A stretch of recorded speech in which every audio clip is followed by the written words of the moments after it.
बेरोजगारी के दलदल से उन्हें बाहर निकालकर एक अच्छी जिंदगी बसर करने का उन्होंने अवसर दिया। शिक्षकों की नाराजगी और बढ़ी है। शिक्षक समझदार वर्ग होते हैं और शिक्षकों को ये पता है कि सरकार ने उन्हें ठगा है। आपकी मांगों को हम आंशिक रूप से मानेंगे जरूर, लेकिन कब लागू करेंगे? 2021 में, चुनाव के बाद।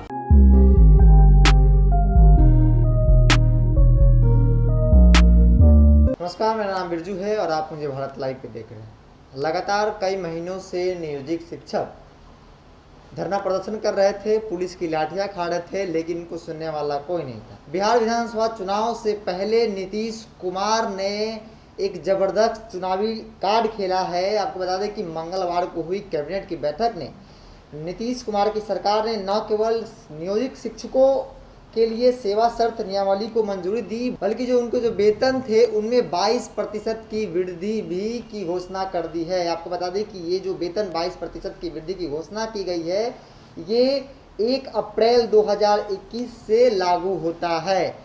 तो इसको लेकर अब राजनीति, बिहार की राजनीति गलियारों में भी काफ़ी कुछ चर्चाएं होने लगी है। सबसे पहले आपको बताते हैं और सुनाते भी है जेडीयू प्रवक्ता राजीव रंजन की जुबान से क्या कुछ कहते हैं। आज बिहार के लोकप्रिय मुख्यमंत्री नीतीश कुमार जी ने एक बार फिर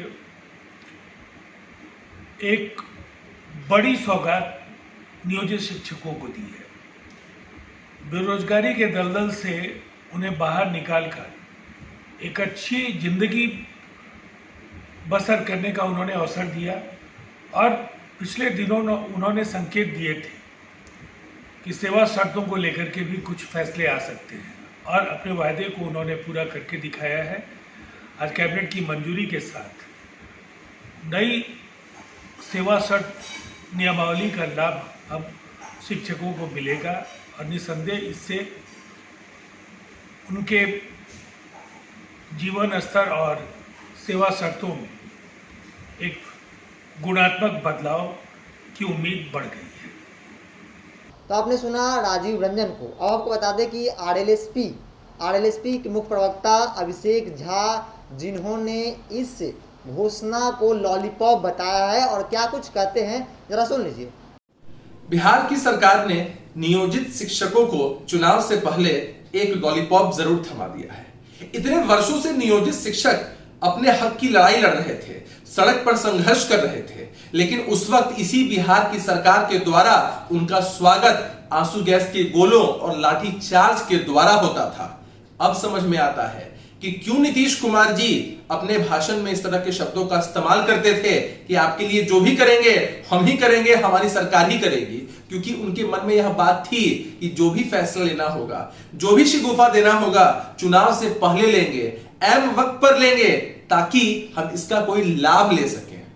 जरा सोचिए कि फैसला भी कैसा लिया है कि आपकी मांगों को हम आंशिक रूप से मानेंगे जरूर, लेकिन कब लागू करेंगे?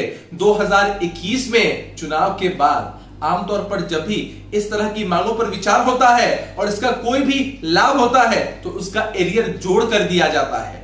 जो भी समय नियोजित शिक्षकों ने अपने संघर्ष में बिताया है उसकी कोई कीमत तो सरकार समझती ही नहीं है और अब कह रही है कि हम आंशिक रूप से आपकी मांगों को मानेंगे और 2021 से लागू करेंगे। मतलब लॉलीपॉप दिया जा रहा है कि भैया पहले आप हमें चुनाव में जितवाइए और उसके उपलक्ष्य में आपको हम यह उपहार चुनाव के बाद देंगे। अरे आप जानते हैं कि आपकी सरकार दोबारा सत्ता में आने वाली है। बिहार की सरकार इस बात से भली भांति परिचित है कि चंद दिनों की उनकी सरकार है, लेकिन वे लोग हर संभव प्रयास कर रहे हैं कि किस तरह से जनता को दिग्भ्रमित करके उसका लाभ लिया जाए। लेकिन नियोजित शिक्षक भाई इस बात को बहुत अच्छे से समझ रहे हैं कि उनकी हकमारी वर्षों से हुई है और अब भी हकमारी का ही प्रयास किया जा रहा है।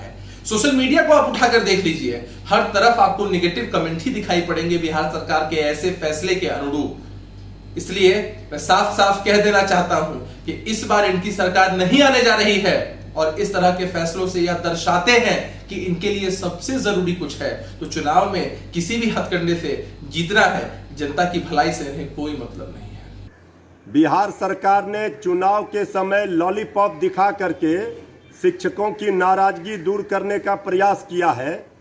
ये संभव नहीं है। शिक्षकों की नाराजगी और बढ़ी है। शिक्षक समझदार वर्ग होते हैं और शिक्षकों को ये पता है कि सरकार ने उन्हें ठगा है। शिक्षक खुद ठगा हुआ महसूस कर रहे हैं। सरकार ने जो घोषणा किया उसको भी ठीक से अमल नहीं किया। सभी लोगों को ठगने का काम सरकार कर रही है। खिलाड़ियों को भी लॉलीपॉप दिखा रही है। ये नहीं बता रही है कि 6 वर्षों से खिलाड़ियों की नियुक्ति बंद क्यों थी, किन अधिकारियों के कारण ये बंद हुई नियुक्ति। उन अधिकारियों पर सरकार कार्रवाई करे। शिक्षक समझदार हैं। शिक्षकों को ये अच्छी तरह से पता है कि सरकार ने चुनाव के समय ये लॉलीपॉप दिखाया है। अब शिक्षकों की बारी है सरकार से बदला लेने की। हमारी सरकार आएगी, तेजस्वी यादव जी की सरकार शिक्षकों के हर मांग को पूरा करेगी। जो भी मांगे शिक्षकों की है उनको उचित मान और सम्मान मिलेगा। शिक्षकों पर बिहार सरकार ने लाठियां बरसाई थी, FIR किया था, अत्याचार किया था, वो हमारे शिक्षक बिहार के नहीं भूले हैं अभी तक। बढ़ाएं अपना कदम सक्सेस की ओर शिखर करियर इंस्टीट्यूट के साथ। शिखर करियर इंस्टीट्यूट पूर्वी भारत में एकमात्र कोचिंग संस्थान जो एक्सक्लूसिवली है मेडिकल एंट्रेंस एग्जाम के लिए।